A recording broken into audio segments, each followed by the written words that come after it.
gente vem acompanhando nos últimos 4 anos, e tem um exemplo que aconteceu essa semana 2 vezes, né, com o deputado federal mais votado, né, da história de Minas Gerais, que é o Nicolas Ferreira, né, que é uma pessoa assim, que tem um engajamento gigantesco, o cara tem 26 anos, ele só sabe lacrar, não sabe legislar, não sabe fazer nada, e além do ataque contra a Thaís Carla, né, a gordofobia, né, toda a misoginia, o sexismo, você, né, uma pessoa feminista que luta muito pela causa das mulheres, né, do respeito às mulheres, e a gente viu também um ataque contra a Duda Salabert, que agora é deputada federal também, né? Então a gente tem 2 casos que essas pessoas fazem o quê? Elas atacam sempre mulheres, pessoas trans, né, pessoas, minorias, assim, né? Aqui a própria Duda Salabert, né, que era vereadora, agora é deputada, assim como o Nicolas Ferreira, diz que ela prevê a prisão do Nicolas Ferreira por crime de transfobia, né, que foi enquadrado como injúria racial. Você vê muito casos, deve ter diversos casos, né, desse tipo de sujeito assim que ataca. O bolsonarismo vai muito nessa linha de atacar as mulheres. Bolsonaro atacava jornalistas, não atacava os jornalistas, né? É muito complicado isso, né? Aumentou muito nesses últimos 4 anos os ataques às mulheres, também por essa reverberação vindo do principal artífice ali, que era o Bolsonaro, presidente da República. Não, sem dúvida alguma. Assim, a escalada da violência contra as mulheres foi uma tônica também do governo de Jair Bolsonaro, inclusive o desmanche completo de políticas públicas para as mulheres. A gente vem comemorando até a retomada de projetos que vão versar sobre políticas públicas para as mulheres, porque Bolsonaro esvaziou completamente ele e Damares esvaziaram completamente essa pauta que trazia avanços, né, na questão de defesa de mulheres, combate à violência, combate não só à violência doméstica, mas à violência sexual, assédio moral e etc.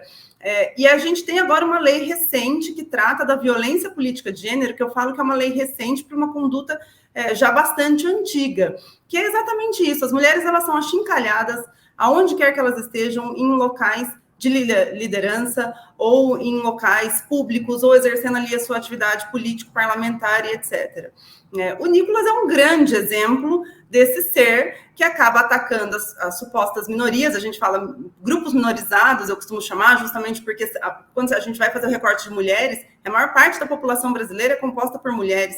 As mulheres já são a maior parte do eleitorado brasileiro também. Eu até falo que nós mulheres elegemos quem nós quisermos. Mas são grupos minorizados, porque não estão contentes dentro das esferas de poder. E aí acabam sofrendo todo tipo de violência. Não custa a gente lembrar, há pouquíssimo tempo, a então deputada Isa Pena sofreu importunação sexual dentro da Assembleia Legislativa do Estado de São Paulo, né?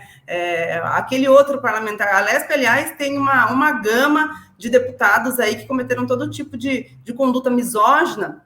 O Arthur Duval mesmo, que é bem do guarda-chuva de Bolsonaro, quando foi para a Ucrânia, foi cassado em virtude das suas alegações, enfim. Mas houve uma escalada, sem dúvida alguma, de todo tipo de violência contra a mulher. Quando o Bolsonaro, ele fala, há muito tempo atrás, não foi preso por isso, quando ele faz a questão da homenagem ao Ustra, mas quando ele fala para a deputada Maria do Rosário, você não merece ser estuprada, nem ser estuprada, né? E ele tira das pessoas essa crueldade, elas se sentem à vontade em replicar e falar. Então, os números, não só pela pandemia, que a gente costuma dizer que a violência contra a mulher na pandemia foi uma epidemia dentro de uma pandemia, porque os números estouraram, mas não só por isso, eu tenho absoluta certeza que muito também por conta dessa política misógina de Jair Bolsonaro. Então, o que a gente tem visto é que ele aparentemente liberou as pessoas para vomitarem seus preconceitos, né, e a sua misoginia aí contra as mulheres.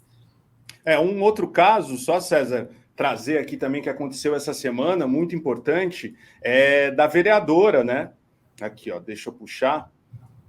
A vereadora do PT, né, que denunciou o gesto nazista do bolsonarista, foi cassada em Santa Catarina, né? Isso ali em São Miguel do Oeste, a vereadora petista Maria Tereza Capra, né? que teve o mandato cassado, né, por quebra de decoro parlamentar durante sessão extraordinária. E quem assistiu, eu não sei se você assistiu, Maíra, a sessão toda, falaram que foi uma coisa horrorosa, né, uma misoginia, o sexismo, uma coisa terrível, né?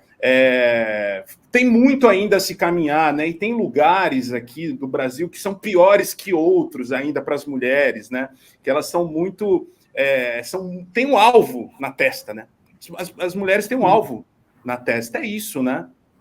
Bess, mas eu vou te falar, assim, quando a gente vai para o macro, né? Você vai falar de Câmara Municipal, fazendo uma análise das câmaras municipais, de uma eleição para outra, de 2016 para 2020, a gente tinha em 2016 1.200 municípios sem nenhuma mulher na vereança. O que vale dizer que naquela época eram 1.200 cidades, aproximadamente, sem nenhuma mulher legislando para aquela comunidade.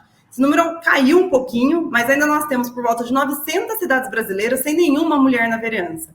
E um número esmagador, que se eu não me engano são 2.000 cidades, perto disso, 1.800 cidades, com apenas uma mulher na vereança.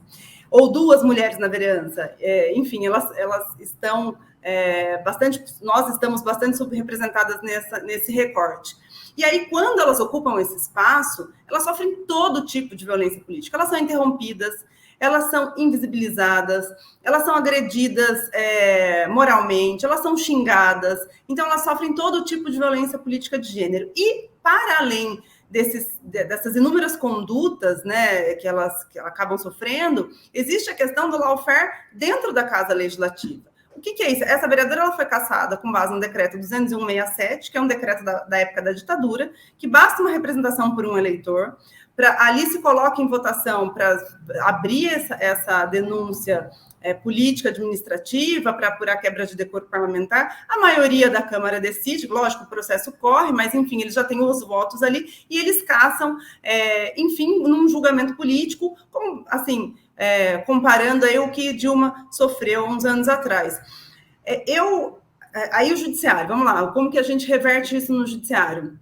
Primeiro que o judiciário acaba não intervindo nas decisões do plenário, né? O plenário costuma ser soberano, mas se tiver alguma falha no procedimento, ela pode e deve se socorrer aí do judiciário para tentar reverter esse tipo de conduta. Ou então, né, tentar fazer com que o judiciário analise o mérito da questão, mas eu volto a repetir, assim, o judiciário não costuma, justamente por se tratar de matéria interna corporis, etc. e tal. Mas é uma forma que essas câmaras ou esses vereadores eles têm utilizado para tentar caçar mandatos de vereadoras legitimamente eleitas. Nós enfrentamos, há pouco tempo atrás também, com uma vereadora do PT, e eu posso falar aqui publicamente, porque o caso ele foi divulgado até mesmo por ela em vários veículos de comunicação, é que ela tinha ido numa passeata contra Bolsonaro e abriram um processo exatamente nesse sentido, visando caçar essa vereadora, quer dizer, praticando uma violência política, utilizando aí a própria legislação, um procedimento que de fato está previsto, né, de você representar por uma quebra de decoro parlamentar, mas a gente conseguiu barrar no judiciário. Mas essas são inúmeras.